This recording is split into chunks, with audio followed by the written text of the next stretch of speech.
I'm Dr. David Litwa, and this is the Secret Book of John series. The plan of salvation has begun. It began with the salvation of wisdom. Wisdom, who, as we saw in the last episode, was hovering over the face of chaos, over the abysses. A movement which signified her change of heart and repentance. She is now safely in the ninth realm. But the task is great. Her child, Yaldabaoth, has stolen her light power, and that light power has to be retrieved. And in order to be retrieved, one must find a vessel for its retrieval, and that vessel is humanity itself. Then a voice came to wisdom, the human exists, and the child of the human. Yaldabaoth, the first ruler, heard it. He was not thinking that the voice came from on high, that sacred, perfect first human manifested to them. There's something in rabbinic literature called a bat kol, which is a voice from heaven. And it's this very bat kol, the daughter of a voice, literally, which booms out. The human exists and the child of the human. It is the very first declaration of war upon Yaldabaoth, a declaration which is meant to bring the lack of wisdom back into fullness. The redemption and rectification of wisdom began even before humans were created. And humans, in fact, the very reason why we are created is to save wisdom. We are created so that wisdom be redeemed and rejoin the other immortals. Now, originally, the human referred to here is probably Adamos, because later the rulers will say that they have given him the name Adam. So they have heard of the name Adamos, and they think that they are creating an image of Adamos. But in the present version, it's quite likely that the human is Barbelo, and her child isn't Seth, but Christ, the self-born. The human exists is a declaratory interpretation of the jussive sense of the command, let light or man exist, in Genesis 1:3. Remember that phos in Greek can mean light or man.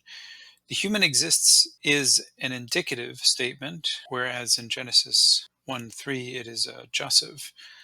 So in one sense it is a statement of fact, and in the other it is a kind of command. But at any rate, it's not hard to see how from the command, let the man exist, we can get to the human exists. The whole governing body of authorities bent over and saw in the water the imprint of the image. Then they said among each other, let us construct a human according to the image of God, and according to his likeness.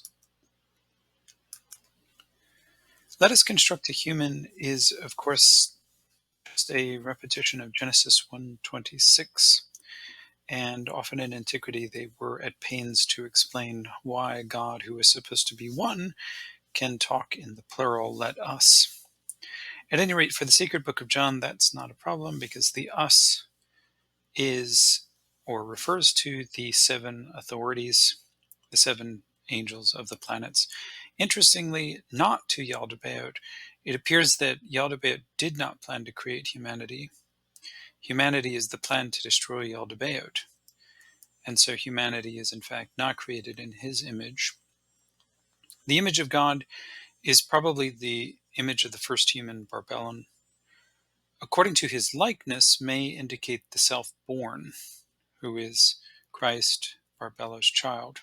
The imprint of the image indicates that the seven angels are not working from direct perception of the image, but from a deferred projection that has been beamed down upon the waters of chaos.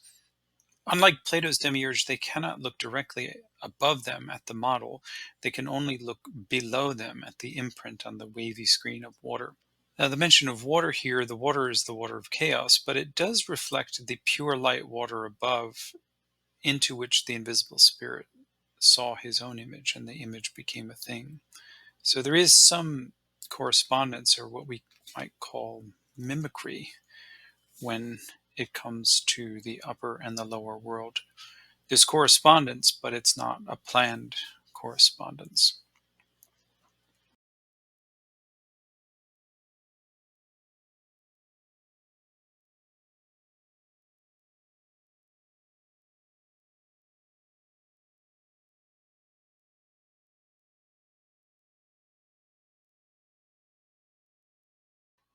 And they built from themselves and from all their qualities. Each and every one of the powers formed a formation from themselves. They built from wisdom's power a soul. The powers themselves are beings of soul, and there's an interesting tension here because Yaldabaoth technically hasn't shared with the authorities the light power of the mother. So it's a kind of wrinkle here. But at any rate, using the image as a model, the seven angels build a human out of it. They use the qualities that they have, which are qualities made of soul.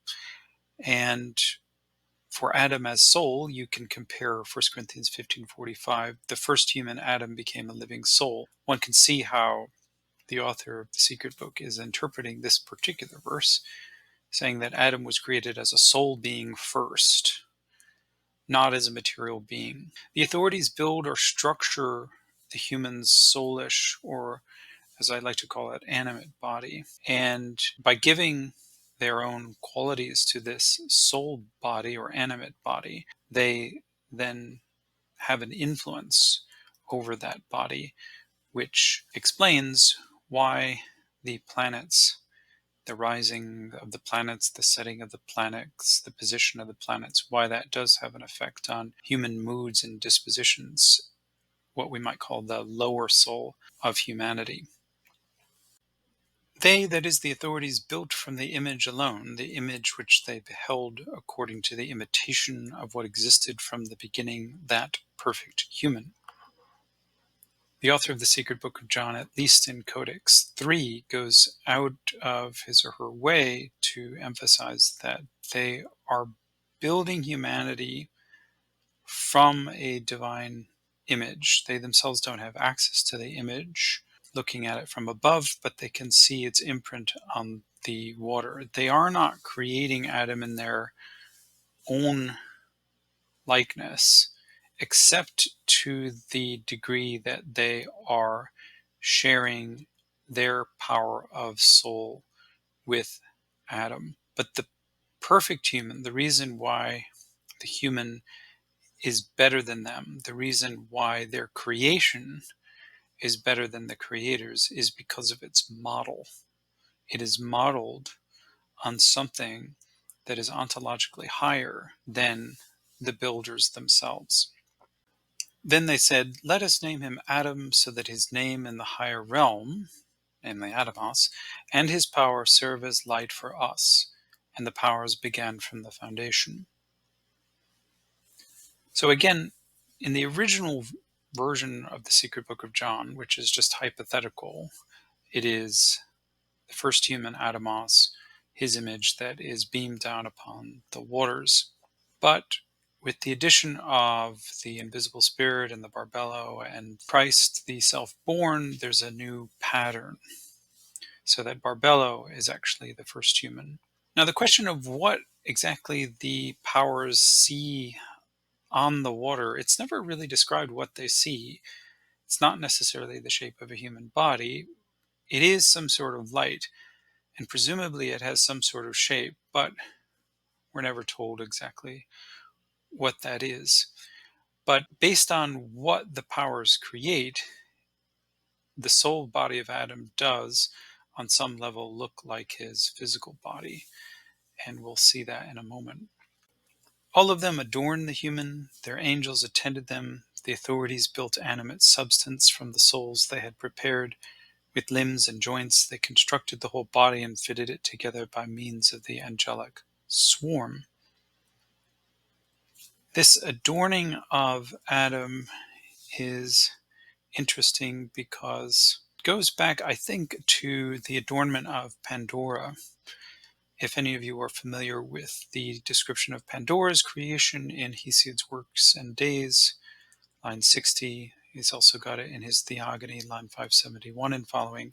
To quote the works in Days 82, quote, all the gods who have their homes on Olympus had given her, that is Pandora, each a gift to be a sorrow to men who eat bread, unquote. The idea of a sorrowful creation is reminiscent of the kind of creation that we see here.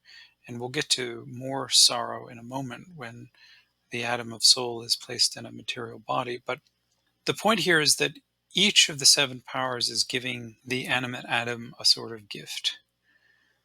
And their gifts aren't really that positive. Their gifts are, in the end, negative. And they have negative effects on the human soul. And they continue to have power over the human soul, which is overall a negative thing. But when we're talking about the soul here, we're talking about the lower soul, not the higher soul, which, as we shall see, is the power of wisdom. The first authority built animate bone, the second, called lordship, built animate sinew, the third, jealousy, built animate flesh with the whole foundation of the body, the fourth, foreknowledge, animate marrow, the fifth, royalty, animate blood, the sixth, understanding, animate teeth with the whole body, the seventh, wisdom, built animate hair. So we can see that the body here, each part of it is made up of soul. We're not sure exactly, its status as something visible. It's not spongy flesh, but it's some kind of substance that they're using.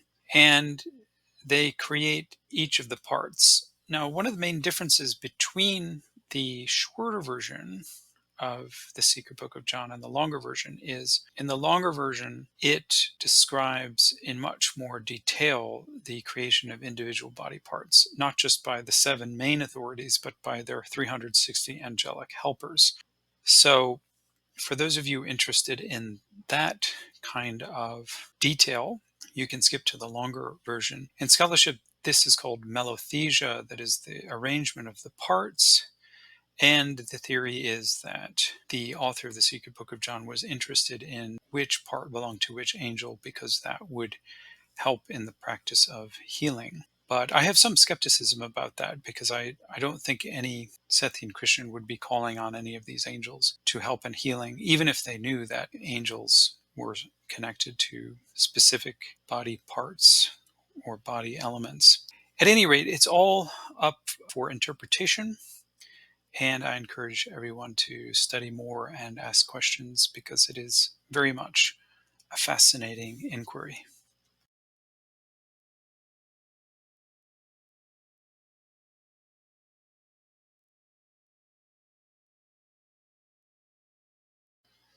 Then it, namely Adam's animate body, remained limp there for a long time. The seven authorities were not able to raise him, nor the 360 angels who were setting the joints in order.